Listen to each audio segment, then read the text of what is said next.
Kalau sekolah tu bercampur bangunan dengan sekolah-sekolah dengan murid-murid biasa ni. Sebab cikgu pendidikan khas ni ada sifat risau. Kalau dah kena bully ni macam mana? Bully memang dah tak boleh elak dah. Tapi macam cerita ni, cerita benda betul saya cerita. Murid-murid pendidikan khas ni nak balik tak sama waktu dengan murid biasa tak sama.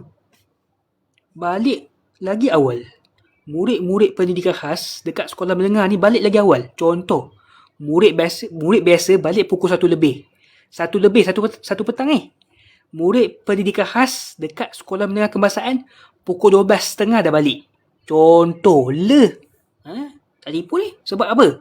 Cikgu fikir nak elakkan berlaku kes-kes gangster ni. Bully ni. Itu orang kata. Sebab tu kalau nak ambil SPM bukan tak bagi. Bukan tak bagi ambil SPM, bukan tak bagi. Sekolah pendidikan khas ni dia lebih kepada masalah kesihatan. Bila masalah kesihatan, cikgu risau jadi apa-apa ke, murid ni tak tahan panas ke. Berlaku, babe. Berlaku.